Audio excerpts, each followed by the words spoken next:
अब हमारा third experiment है carbon dioxide is necessary for photosynthesis. जैसे अभी हमने पहले के इम्पॉर्टेंट फैक्टर्स पढ़े थे, ठीक है, और अब इस चीज़ को प्रूव करने के लिए कि वाकई आया जो है वो कार्बन डाइऑक्साइड नेसेसरी है या नहीं है। अच्छा, एक चीज़ आपने नोट की होगी दैट जब हम एक चीज़ को इम्पोर्टेंस उसकी मालूम कर रहे होते हैं तो बाकी सारे फैक्टर्स हम दे रहे होते हैं।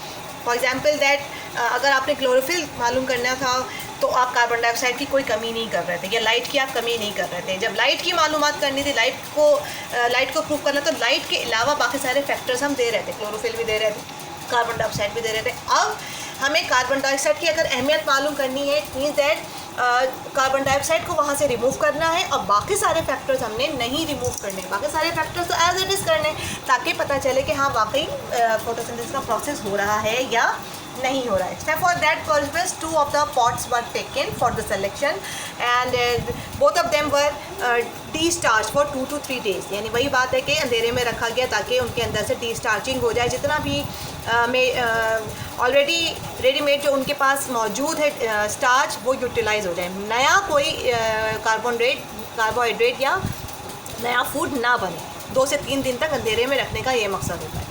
अच्छा जी, अब फिर क्या किया कि जब 2 से 3 दिन के अंदर यकीन हो गया कि अब इसके अंदर पूरी कंप्लीट डिस्टार्चिंग हो गई होगी, तो वापस उसे लाइट के मौजूदगी में लाएंगे।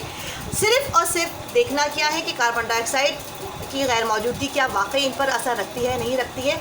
लिहाजा अब हमने उसको कहाँ रखा, वापस लाइट, मैंने 2 पॉट्स लिए, दोनों पॉट्स जो हैं वो हेल्दी प्लांट्स थे नॉर्मली।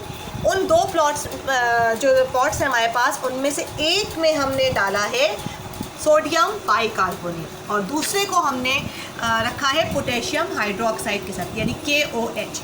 ठीक है, 2 पॉटेड प्लांट्स लिए, दोनों को 2 दिन के लिए डिस्चार्ज किया। डिस्चार्ज करने के बाद जब हमने कार्बन डाइऑक्साइड की अहमियत देखनी है तो दोनों को लाइट की मौजूदगी में रखा। क्लोरोफिल एज इट इज़ मौजूद है इनके लीव्स में, ठीक है, पानी भी डाल रहे हैं प्रॉपरली। सिर्फ चेक क्या करना है कि पोटेशियम हाइड्रोक्साइड या सोडियम बाइकार्बोनेट की मौजूदगी में इन पे क्या असर पड़ता है। अच्छा, इन दोनों पॉटेड प्लांट्स को हम पॉलीथीन बैग्स या थैलियों से कवर करेंगे, ठीक है। जब हम इसको एक्सपेरिमेंट के लिए रख रहे हैं, लाइट की मौजूदगी, लाइट दे रहे हैं, वाटर भी दे रहे हैं और क्लोरोफिल मौजूद है, लेकिन एक प्लांट को सोडियम बाइकार्बोनेट की मौजूदगी में उस गमले को रखा है, दूसरे गमले में छोटा से एक कंटेनर लिया है जिसमें पोटेशियम हाइड्रोक्साइड यानी KOH रखा है। सोडियम बाइकार्बोनेट इज़ अ रेडिबल और you can say that it will provide carbon dioxide. इस वाले पॉट में सोडियम बाइकार्बोनेट डालने की वजह ये थी कि ये किस चीज़ का सोर्स है, कार्बन डाइऑक्साइड, क्योंकि हमने क्या कर दिया, इसको थैली से कवर कर दिया है, लिहाजा बाकी बाहर से तो कहीं हवा नहीं आ रही होगी, लेकिन ये सोडियम बाइकार्बोनेट जो है ये कार्बन डाइऑक्साइड रिलीज़ कर रहा होगा। In the second pot potassium hydroxide is added, और ये पोटेशियम हाइड्रोक्साइड जो है ये डेसिकेंट है। जितनी भी कार्बन डाइऑक्साइड थैली बांधने के बावजूद भी अगर थोड़ी बहुत कार्बन डाइऑक्साइड रह भी गई होगी तो ये पोटेशियम हाइड्रोक्साइड क्या करेगा, इसको एब्जॉर्ब कर लेगा। आ रही है बात समझ में। 2 पॉटेड प्लांट्स लिए, दोनों को डिस्चार्ज करने के बाद दोबारा से वापस रोशनी में रखा, पानी भी दिया, क्लोरोफिल भी है। एक पॉटेड प्लांट को इस सोडियम बाइकार्बोनेट की वजह से कार्बन डाइऑक्साइड मिल रही है, while the second pot it has no carbon dioxide, क्योंकि जितनी भी बची कुची थोड़ी बहुत भी कार्बन डाइऑक्साइड थी वो इस पोटेशियम हाइड्रोक्साइड ने एब्जॉर्ब कर दी। Now after giving the time of 3 to 4 hours और 4 to 6 आवर्स, सूरज की रोशनी की मौजूदगी में स्पॉटेड प्लांट को जब रखा गया और फिर उसके बाद दोबारा से एक लीफ यहाँ से सेलेक्ट किया गया, एक लीफ यहाँ से सेलेक्ट किया गया, और हम किससे टेस्ट करेंगे, हम इसे आयोडीन सोल्यूशन से चेक करेंगे।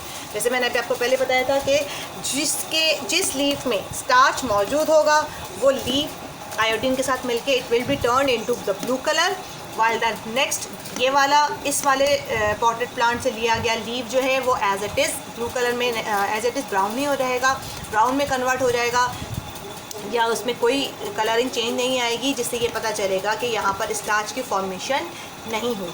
जबकि that type this pot containing the leaf will be converted into the blue colour after combining with the iodine solution, and that will indicate that the presence of starch.